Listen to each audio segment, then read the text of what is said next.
Right. Last go to Sushmita. Sushmita ఎక్కడున్నారు ప్రస్తుతం? భారీ వర్షం ఉదయం నుంచి కూడా అయితే కొంచెం తెరపించినట్టుగా అనిపిస్తోంది. మీ బ్యాక్గ్రౌండ్లో ట్రాఫిక్ని కూడా మేము చూస్తూ ఉన్నాం. సో ఎలా ఉంది పరిస్థితి? అప్డేట్ చెప్పండి. సరే, మనం చూస్తున్నాము తెల్లవారుజామున 4:30 ప్రాంతం నుంచి కూడా హైదరాబాద్ నగర వ్యాప్తంగా కూడా భారీ వర్షం కురిసింది. దీంతో చాలా వరకు లోతట్టు ప్రాంతాలు జలమయమైన పరిస్థితి. అయితే పూర్తిగా లోతట్టు ప్రాంతాలు ఏవైతే ఉన్నాయో పార్సీగుట్ట, రామ్నగర్, ముషీరాబాద్, అశోక్ నగర్, దిల్సుఖ్ నగర్ వంటి ప్రాంతాలు పూర్తిగా లోతట్టు ప్రాంతాలన్నీ కూడా జలమయమయ్యాయి. వెంటనే కూడా అధికారులు రెస్పాండ్ అయ్యి ఇప్పటికే ఎక్కడైతే వాటర్ స్టాగ్నెట్ ఉన్నాయో వాటన్నిటిని కూడా తొలగించిన పరిస్థితి కనిపిస్తుంది. అయితే ఇప్పుడు కొంచెం వర్షం కూడా గ్యాప్ ఇవ్వడంతో కూడా ఇప్పటికే దానికి సంబంధించిన అధికారులన్నీ కూడా ఎక్కడ సిచ్యువేషన్ ఏ విధంగా ఉందని చెక్ చేస్తూ ఉన్నారు. అయితే ఇక్కడ రసూల్పుర, ప్రకాష్ నగర్ వంటి ప్రాంతాలు కూడా భారీగా ట్రాఫిక్ జామ్ నెలకొంది. చిన్న వర్షం పడితేనే హైదరాబాద్ నగర వ్యాప్తంగా చాలా వీధుల్లో లోతట్టు ప్రాంతాలన్నీ కూడా వరద ప్రభావితంగా ఏర్పడుతూ ఉంటాయి. ఇక్కడ ట్రాఫిక్ కూడా అంతే సిచ్యువేషన్ కనిపిస్తూ ఉంటుంది.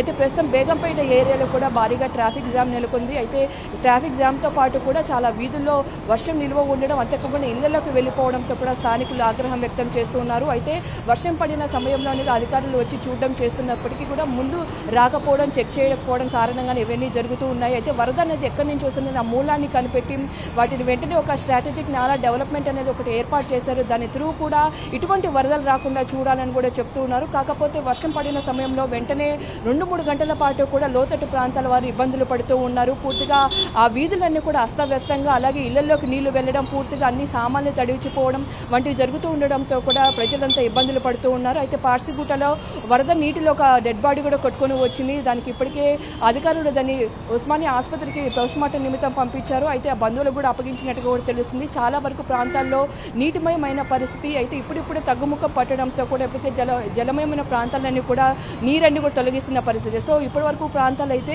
ఇప్పుడిప్పుడే అధికారులు వెళ్ళి తొలగించడంతో కూడా ఇప్పుడు అస్తవ్యస్తంగా ఉంది. సో దాని తగ్గట్టు కూడా చర్యలు తీసుకుంటూ ఉన్నారు. అయితే వచ్చే 2-3 గంటల పాటు కూడా వర్షం ఉండే అవకాశం ఉండడంతో కూడా దానికి తగ్గట్టు కూడా చర్యలు తీసుకోవాలని జీహెచ్ఎంసీ అలర్ట్ అయితే ప్రకటించింది. సిబ్బందులు కూడా మొత్తం ఫీల్డ్ వర్క్ చేస్తున్నట్టుగా కూడా అధికారులు చెప్తా ఉన్నారు. హరి, రైట్. ట్రాఫిక్ అప్డేట్ ఏమైనా చెప్తారా? మీరు ఏ ప్రాంతంలో ఉన్నారు? ట్రాఫిక్ మూవ్ అవుతోందా? కొన్ని ఏరియాల్లో ఎక్కువగా జామ్ అయ్యే అవకాశం ఉంటుంది. ఇంటి నుంచి కదిలే వాళ్ళకి ఏదైనా వ్యాలిడ్ ఇన్ఫర్మేషన్ ఉందా సుష్మిత? సార్, ఇప్పటికే ట్రాఫిక్కి సంబంధించి ఒక నమూనాను అయితే విడుదల చేశారు. అయితే ఎక్కడెక్కడ ఒక చిన్న వర్షం పడితే మామూలుగా హైదరాబాద్ నగర వ్యాప్తంగా చాలా ట్రాఫిక్ నెలకొంటుంది. చాలా ప్రాంతాల్లో ఏదైతే ప్రధాన రహదారులు ఉన్నాయో వాటిపైన వాటర్ స్టాగ్నెట్ అయిన పరిస్థితి. సో ముషీరాబాద్ నుంచి మొదలు పెట్టుకుంటే రామ్నగర్ వంటి ప్రాంతాల్లో లైట్ మూవ్మెంట్కు కూడా ట్రాఫిక్ కనిపిస్తుంది. ఇక రసూల్పుర, ఇటువైపు ప్యారడైజ్ నుంచి కూడా చాలా ట్రాఫిక్ నెలకొంది. పూర్తిగా ఏదైతే ఫ్లైఓవర్స్ ఉన్నాయో ఫ్లైఓవర్స్ మీద కూడా చాలా భారీ ట్రాఫిక్ జామ్స్ కూడా ఏర్పడిన పరిస్థితి. సో మూవ్మెంట్ అనేది చాలా చిన్నగా జరుగుతూ ఉంది.